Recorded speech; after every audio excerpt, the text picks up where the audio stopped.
Welcome to maths classes simplified. मेरा नाम है मनीष।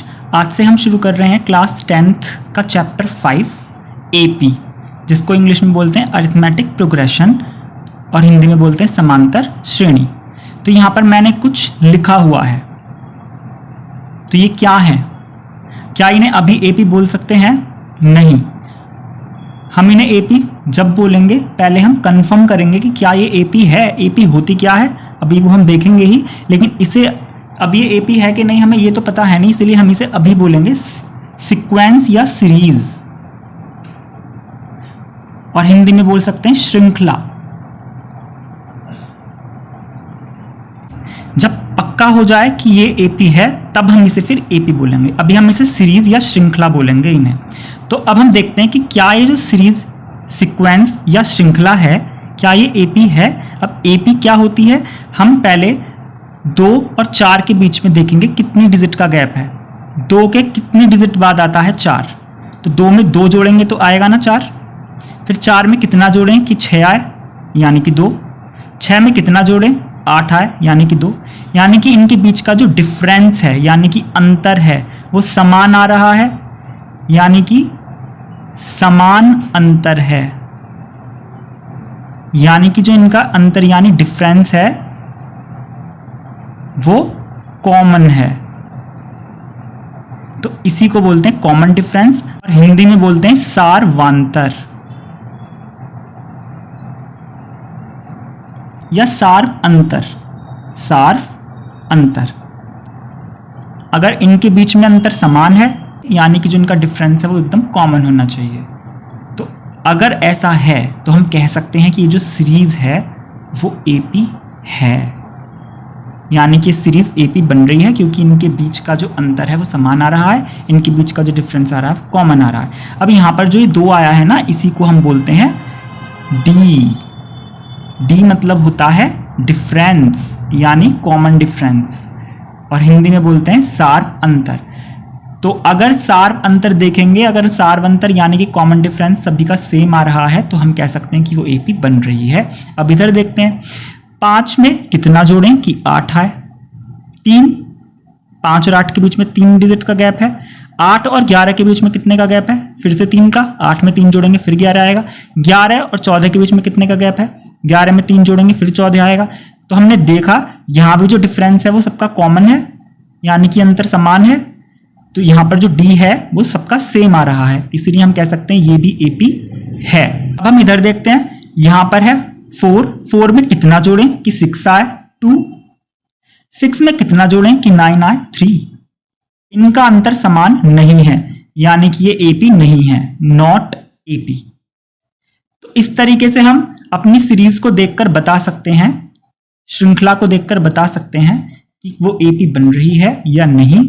और इसी बीच हमने जान लिया कि डी यानी कॉमन डिफरेंस क्या होता है और कैसे निकलता है। अब हम देखते हैं एक और श्रृंखला को, 2, 5, 8, 11, 14 ... अब हम यहां पर देख रहे हैं कि ये जो श्रृंखला है, सीरीज है, क्या वो एपी है।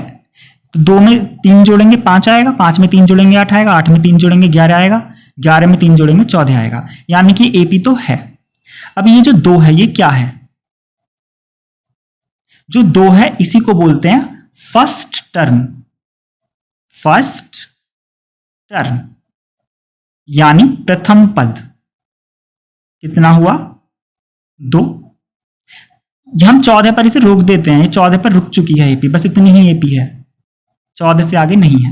तो फर्स्ट टर्म हमारा प्रथम पद जो हुआ वो हुआ 2। तो सीरीज को देखकर अलग ही दिख जाएगा, जो पहले नंबर का वो फर्स्ट टर्म हो गई। डी कैसे निकलता है वो हमें पता ही चल गया, इनके बीच का जो गैप है वही होगा डी। अब डी को हम कैसे निकालते हैं उसकी भी टेक्निक होती है। तो जो हमारा कॉमन डिफरेंस होता है, कॉमन डिफरेंस,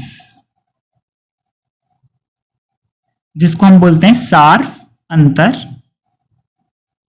तो यहां पर अभी तो हमें पता चल रहा है 3-3 का इसमें गैप है, तो अभी तो हम यहां पर 3 लिख देते हैं। वैसे ही निकलता कैसे है, ये निकलता है बाद वाले टर्म में से जस्ट पहले वाले टर्म को कर देंगे माइनस, यानी कि हम चाहें तो 5 में से 2 को माइनस कर सकते हैं, 3 आएगा।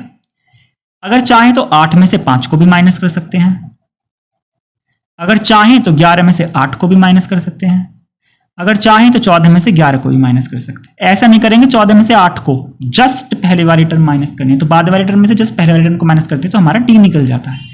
तो हम फर्स्ट टर्म और कॉमन डिफरेंस बिल्कुल देखते ही पता कर लेंगे, और वो एपी जब भी मानी जाएगी जब सेकंड में से फर्स्ट को माइनस करेंगे, थर्ड में से सेकंड को माइनस करेंगे, फोर्थ में से थर्ड को माइनस करेंगे। अगर ये सारे नंबर सेम आ रहे हैं तभी वो एपी मानी जाएगी। तो इस तरीके से एपी कैसे बनती है, फर्स्ट टर्म क्या होती है, कॉमन डिफरेंस क्या होता है, ये हमें पता चल चुका है। अब हम देखते हैं यहां पर इस एपी में कितनी टर्म है। तो 1 2 3 4 5, कितनी टर्म है, 5। तो ये जो टर्म्स हैं इसको बोलते हैं number of terms, number of terms, यानी कि एन से इसे डिनोट करते हैं, और फर्स्ट टर्म को हम ए से डिनोट करते हैं, कॉमन डिफरेंस को हम डी से डिनोट करते हैं। तो फर्स्ट टर्म का मतलब ए है, कॉमन डिफरेंस का मतलब डी, और नंबर ऑफ टर्म्स को हम एन से डिनोट करते हैं, यानी कि पदों की संख्या, पदों की संख्या। तो हम देख रहे हैं यहां पर कितने पद हैं टोटल, 1 2 3 4 5, तो यहां पर है 5। तो ए यानी फर्स्ट टर्म कैसे निकलती है, डी यानी कॉमन डिफरेंस कैसे निकलता है, और नंबर ऑफ टर्म्स यानी एन कैसे निकलती है, वो हमें पता चल चुका है। अब यहां पर जो लास्ट टर्म है यानी कि 14, तो उसको भी हम लिख सकते हैं एल से। एल मतलब होता है लास्ट टर्म। तो लास्ट टर्म एल यहां पर कितनी है, 14। इसको दूसरे तरीके से भी कह सकते हैं और करके, अगर हमें लास्ट टर्म नहीं बोलना है इसे, तो हम बिल्कुल लास्ट वाली टर्म को क्या बोल सकते हैं, यहां पर कितने टर्म्स है, 5, तो लास्ट वाली जो टर्म है वो 5वां पद होगा, यानी फिफ्थ टर्म होगी। तो हम इसे एल ना बोल करके बोल सकते हैं फिफ्थ टर्म, फिफ्थ टर्म। तो कितनी है, 14। अब फिफ्थ टर्म को किस सिंबल से डिनोट करते हैं, अब हम देखते हैं वो। तो हम फर्स्ट टर्म को ए से डिनोट करते हैं, ये हमें पता चल चुका है। हम चाहें तो इसे A1 भी लिख सकते हैं, उससे भी कोई दिक्कत नहीं है। तो फर्स्ट टर्म को वैसे हम ए ही लिखते हैं, और जो सेकंड टर्म होगी उसे हम लिखेंगे हमेशा A2, थर्ड टर्म होगी उसे हम लिखेंगे A3, फोर्थ टर्म होगी उसे हम लिखेंगे A4, फिफ्थ टर्म होगी उसे लिखेंगे A5, इसी तरीके से आगे सिक्स टर्म को A6 A7। तो ये जो हमारी फिफ्थ टर्म है इसको हम A5 भी कह सकते हैं। तो फिफ्थ टर्म A5 जो है वो हमारी 14 है, या फिर लास्ट टर्म L भी 14 है, L या A5 एक ही बात है। तो इस तरीके से हमारे इस चैप्टर के अंदर हमें 4 वेरिएबल्स देखने को मिलेंगे, A, D, N, L या फिर AN। तो इन 4 वेरिएबल्स से रिलेटेड एक होता है हमारे पास फॉर्मूला। तो वो फॉर्मूला होता है कुछ L is equal to A plus N minus 1 into D। हम चाहें तो L की जगह AN भी कह सकते हैं। N मतलब होता है nth टर्म, nवां पद, is equal to A plus N minus 1 into D. जैसे यहां पर L 14 था और जो लास्ट वाली टर्म थी वो 14 थी ना, तो लास्ट वाली टर्म को कौन सी थी, 5वां पद था, तो 5 आ गया। यहां पर N हमें नहीं पता, N कुछ भी हो सकता है, 5वां पद हो सकता है, छठा पद, 10वां पद, 100वां पद, या 500वां पद, 50th टर्म, कुछ भी हो सकता है N। तो ये हमारा AN या फिर L निकालने का फॉर्मूला होता है। अब ये फॉर्मूला आता कैसे, वैसे तो हम इसे याद रखना ही है, लेकिन ये फॉर्मूला आता कैसे अब हम वो देखते हैं। इसी सीरीज को, इसी एपी को हम यहां पर एक बार फिर से बना लेते हैं। हम जानते हैं फर्स्ट टर्म है 2, ठीक। अब 2 में हम क्या जोड़ें कि नेक्स्ट टर्म आए, तो 2 में 3 जोड़ेंगे तो नेक्स्ट टर्म आएगी, तो इसका मतलब 3 जो होगा वो कॉमन डिफरेंस होगा। तो क्योंकि हमने 2 में 3 जोड़ा तो कितना आ गया, 5 आ गया ना। अब 2 क्या था, होता है हमारा सिंबल में देखें तो फर्स्ट टर्म मतलब A, तो 2 को हम चाहें तो A कह सकते हैं, प्लस 2 में क्या जोड़ा, 3 क्या होता है, कॉमन डिफरेंस यानी कि D इज इक्वल टू 5, दोनों को जोड़ के 5 आया, और 5 क्या होता है, 5 है सेकंड टर्म, अभी बताया है सेकंड टर्म को A2 से दिखाएंगे, तो 5 की जगह हम A2 लिख सकते हैं। तो 2 की जगह हमने लिखा A क्योंकि फर्स्ट टर्म है, 3 की जगह हमने लिखा D क्योंकि कॉमन डिफरेंस है, और 5 को हम सेकंड टर्म को हमेशा A2 बोलेंगे, फर्स्ट को हम A1 या A कुछ भी बोल सकते हैं। तो इस तरीके से यहां से हमें एक बात तो क्लियर हो गई कि A2 की वैल्यू जो होगी वो A प्लस डी होगी, यानी कि हम ध्यान से देखें तो A2 जो होता है वो जैसे ही A में D जोड़ेंगे तो निकल जाएगा, इसमें तो कोई डाउट होना ही नहीं चाहिए। फर्स्ट टर्म में भी जैसे ही D जोड़ेंगे तो सेकंड टर्म आएगी ही आएगी। ऐसे ही हम देखते हैं 8 कैसे आता है। तो 8 कैसे आता है, जब हमने 5 में क्या ऐड किया, 3, तभी तो 8 आया। इसमें भी कोई डाउट नहीं होना चाहिए, जस्ट जो टर्म है उसमें जैसे ही डी जोड़ेंगे तो जस्ट नेक्स्ट वाली टर्म आ जाएगी। अब हम इस पांच कौन सी टर्म है, पांच कौन सी टर्म है, तो पांच है सेकंड टर्म, तो पांच की जगह हम A2 लिख सकते हैं। तीन क्या है, तीन है D, और आठ क्या है, आठ थर्ड टर्म है, तो इसे हम A3 लिख सकते हैं ना। यहां तो मैंने डिजिट के संख्याओं के रूप में लिख दिया है, अब उसको सिंबल बना के लिख दिया है। अब A2 को हम क्या लिख सकते हैं, यहां से देखिए A2 को हम A+D लिख सकते हैं ना A2 की जगह, तो A2 को हम फिर से A+D लिख देते हैं, और यहां D ऐसे ही रहेगा बराबर A3 हम निकाल रहे हैं। D और D कितने हो जाएंगे, 2D। तो यहां से एक बात तो हमारी क्लियर होगी कि जो A3 होगा वो होगा A+2D। A3 कितना होगा, होगा A+2D। हम इसी AP से निकाल रहे हैं, बस यहां पर ये नंबर्स में लिखे हुए हैं, हम उसको सिंबल बना के लिख दे रहे हैं। अब जैसे हमें 11वीं टर्म और निकालनी हो, तो 11 कैसे आया होगा भाई, 8 में 3 जोड़ा होगा तभी तो 11 आया होगा ना। तो 8 में 3 जोड़ा तो कितना आ गया, 11। अब 8 कौन सी टर्म है, तीसरी, तो 8 को लिख देंगे A3। D क्या है, 3 क्या होता है D, और 11 क्या है, हमारी चौथी टर्म है, यानी कि हो जाएगा A4। अब A3 की वैल्यू हम निकाल चुके हैं A+2D, तो A3 की जगह लिख देंगे A+2D, और प्लस में D बराबर A4 हम निकाल रहे हैं। 2D और D को जोड़ेंगे तो हो जाएगा 3D। तो यहां से हमें एक बात पता और चली कि A4 जो है वो कितना है, A+3D। तो अब ध्यान से देखें तो एक पैटर्न बन रहा है। जब यहां पर 3 है, मतलब तीसरी टर्म निकाल रहे हैं, तो 3 में एक कम करके 2D लिखा गया है। 4 है तो एक कम करके 3D लिखा गया है। 2 है तो एक कम करके यहां पर 1D या D लिखा गया है। ऐसे ही अगर 5 हम निकालेंगे A5 तो ऑटोमेटिक A+5 में एक कम करेंगे 4D होगा कि नहीं होगा।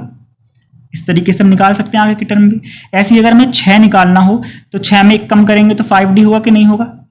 अब मैं यहां एक करेक्शन और कर दूं, ये A6 है, A+5D मुझे नहीं लिखना, हम इसे 6-1 भी तो लिख सकते हैं, बात तो एक ही है, क्योंकि हम जो यहाँ पर नंबर है 6 उसमें एक ही कम करके लिखते हैं ना, तो सीधा 5 लिखो या 6-1 लिखो, एक ही बात है। अगर हमें 10वीं टर्म निकालनी हो A10 तो क्या लिखेंगे, A+9D लिखेंगे वैसे तो एक कम करके, या हम 10-1 भी तो लिख सकते हैं। अच्छा, मुझे 100वीं टर्म निकालनी हो, 100वां पद, 100th टर्म, तो क्या होगी, A+100-1 × D होगी। ऐसी 1000वां पद निकालेंगे तो A+1000-1 × D होगी। 725वां पद निकालेंगे तो A+725-1 × D होगी। तो क्या जब nवां पद निकालेंगे तो A+n-1 × D नहीं होगा। यही तो है हमारा फॉर्मूला जिसको हम याद करते हैं।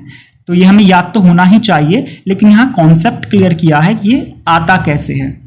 तो हमेशा हमें ये बातें कुछ ध्यान रखनी है कि A2 निकालेंगे तो A+D लिखेंगे, बिल्कुल तुरंत देखते ही याद हो जाना चाहिए। बस ये कुछ बेसिक बातें होती हैं जो हमें दिमाग में बैठा लेनी है, वरना ये चैप्टर बहुत आसान और मजेदार होगा। बस यहाँ पर ये फॉर्मूले का ही खेल है, और एक सम वाला SN का और फॉर्मूला आएगा आगे, बस 2-3 फॉर्मूले पूरे चैप्टर में होंगे, बहुत इजीली ये चैप्टर हो जाएगा। तो A3 निकालेंगे तो A+2D, A4 निकालेंगे तो A+3D, A90 निकालेंगे तो A+89D, 90 में एक कम करेंगे। ऐसे ही जब nवां पद निकालेंगे तो A+n-1 × D लिखेंगे। A क्या है फर्स्ट टर्म, D क्या है कॉमन डिफरेंस। D निकलता कैसे है, एक बार फिर से बता दूं, D निकलता है A2 में से A1 को घटाएंगे, सेकंड टर्म में से फर्स्ट को घटाएंगे तो D निकल जाएगा, सेकंड में से फर्स्ट को, या फिर थर्ड में से सेकंड को, या फिर फोर्थ में से थर्ड को, या फिर फिफ्थ में से फोर्थ को। तो इस तरीके से हमारा D निकल जाएगा। सारे D सेम होने चाहिए तो हमें पता चल जाएगा वो AP है। A फर्स्ट टर्म है, D कॉमन डिफरेंस है, N होते हैं टोटल नंबर ऑफ टर्म्स, और AN होता है कोई भी nth टर्म, जैसे N 25 है तो 25वीं टर्म, 26 है तो 26वीं टर्म। अगर वो लास्ट में लिखी है तो उसे हम लास्ट टर्म भी बोल सकते हैं, लास्ट टर्म को हम L सिंबल से भी डिनोट कर सकते हैं। तो इस चैप्टर का इंट्रोडक्शन में फिलहाल अभी हम इतना ही करेंगे। अब हम देखते हैं एक्सरसाइज। तो क्वेश्चन नंबर पहले में कहा गया है, in which of the following situations does the list of numbers involved make an arithmetic progression and why? निम्नलिखित स्थितियों में से किन स्थितियों में संबंध संख्याओं की सूची AP है और क्यों। कुछ भी नहीं करना, बस पता करना है कि क्या AP है या नहीं। जवाब सिर्फ यस में या नो में देना है। अब AP कब होती है ये हमने क्लियर कर ही लिया है, जब हमारे जो D निकलते हैं वो सेम होते हैं। हम एक छोटा सा यहाँ पर काम और कर लेते हैं, इसे D1, D2, D3, D4 इस तरीके से मान लेंगे, क्योंकि हो सकता है अलग भी हो। तो D1 की वैल्यू, D2 की वैल्यू, D3 की वैल्यू अगर सेम आ रही है तो हम कह देंगे AP है। तो हम इन क्वेश्चंस में इसी D1, D2, D3 निकालेंगे इन सभी में। और उससे पहले एक सीरीज बन रही होगी। तो हम पहला क्वेश्चन देखते हैं, यहाँ पर लिख रहा है taxi fare after each kilometre, each मतलब प्रत्येक किलोमीटर, 1 किलोमीटर के लिए, आफ्टर यानी बाद, 1 किलोमीटर बाद जो टैक्सी का फेयर यानी किराया है वो 15 रुपए है। 1 किलोमीटर के बाद, हर 1 किलोमीटर के बाद किराया 15 रुपए है। यहां पर लिखा हुआ प्रत्येक किलोमीटर के बाद टैक्सी का किराया, जबकि प्रथम किलोमीटर के लिए किराया 15 रुपए है। For the first kilometre and ₹8 for each additional kilometre, और 8 रुपए जो है वो एक एडिशनल किलोमीटर के हैं। यहां पर लिखा हुआ पहले किलोमीटर के लिए जो किराया है वो है 15 रुपए। अगर हम पहले किलोमीटर के लिए जाएंगे, हम यहां से ए पॉइंट से बी पॉइंट पर जा रहे हैं, तो उनके बीच की डिस्टेंस है 1 किलोमीटर। तो अगर ए से बी पर जा रहे हैं तो किराया 15 रुपए देना ही देना है। लेकिन आगे के जो किलोमीटर्स होंगे, मान लो बी से सी तक का भी ये भी 1 किलोमीटर ही है, सी से डी का भी 1 किलोमीटर ही है, तो जितना 1 किलोमीटर जाएंगे तो हम हर बार 8 रुपए एक्स्ट्रा देते चलेंगे हर किलोमीटर का। तो 15 रुपए तो देना ही देना है, उसके बाद 8 जोड़ते चले जाएंगे। तो इस तरीके से हम लिख सकते हैं। तो हम यहां पर लिख सकते हैं taxi fare for first kilometre, यानी प्रथम किलोमीटर का किराया। तो हमें दे रखा है 15 रुपए, 15 रुपए हमें दिया हुआ है प्रथम किलोमीटर का जो किराया है। इसके बाद जो हमें दिया हुआ है, तो हम इसके बाद निकाल सकते हैं taxi fare for second kilometre, यानी कि दूसरे किलोमीटर का किराया। तो भाई 15 में 8 जोड़ेंगे तो अपने आप आ जाएगा ना 23 रुपए, तो 23 रुपए दूसरे किलोमीटर का किराया आ गया। ऐसे हम निकाल सकते हैं taxi fare for third kilometre, तो इस बार 23 में भी 8 जोड़ देंगे तो कितना आ जाएगा 31। ऐसे ही निकाल सकते हैं फोर्थ किलोमीटर, तो फोर्थ किलोमीटर का किराया हो जाएगा 31 + 8 यानी कि 39 रुपए। तो इस तरीके से हम आगे भी डॉट डॉट करके बाकी भी निकाल सकते हैं। तो पहले का 15 रुपए था, फिर 8 जोड़ा तो दूसरे का आ गया, फिर दूसरे में फिर 8 जोड़ा तीसरे का क्या आ गया, फिर तीसरे किलोमीटर में 8 जोड़ा तो चौथे किलोमीटर का। तो इस तरीके से हम बाकी किलोमीटर्स का किराया निकाल सकते हैं। तो अब हमारे यहाँ पर सीरीज बन रही है, यानी कि श्रृंखला बन रही है 15, 23, 31, 39, डॉट डॉट। हम अपने इस टाइप के हर क्वेश्चन से पहले एक सीरीज बनाएंगे। अभी हमें ये नहीं पता कि एपी है या नहीं है, उसको हम चेक करेंगे, लेकिन सबसे पहले हम सीरीज बनाएंगे। तो सीरीज बनाना बहुत आसान है, बस पहला किलोमीटर 15 था, फिर 8 जोड़ते चले। तो अभी हमने देखा था D1, D2, D3 निकालेंगे इस तरीके से। तो D1 निकालेंगे तो कितना हो जाएगा A2 - A1, यानी कि 23 - 15, चाहे तो लिख भी सकते हैं A2 - A1, तो हो जाएगा 23 - 15। फिर निकालेंगे D2 जो कि होगा 31 - 23 यानी कि A3 - A2। फिर निकालेंगे D3 जो कि होगा A4 - A3 यानी 39 - 31। अब इनको माइनस कर करके देख लेते हैं कितना आता है। तो इनको माइनस करने से आएगा, तो यहाँ भी 8 रुपये आएगा, यहाँ भी 8 रुपये आएगा और यहाँ भी 8 रुपये आएगा। तो हम देख रहे हैं सिंस D1 = D2 = D3, तो सारे D जो है वो सेम आ रहे हैं। चूंकि सर्वांतर जो है, सार्व अंतर वो समान है, since common difference is same, तो यहां पर हो जाएगा hence it forms an AP. अतः दी गई सूची एपी है। क्योंकि सारे डी सेम आ रहे हैं तो वो जो हमारा आंसर है वो एपी है। तो इस तरीके से हमारा हो गया फर्स्ट क्वेश्चन बहुत इजी।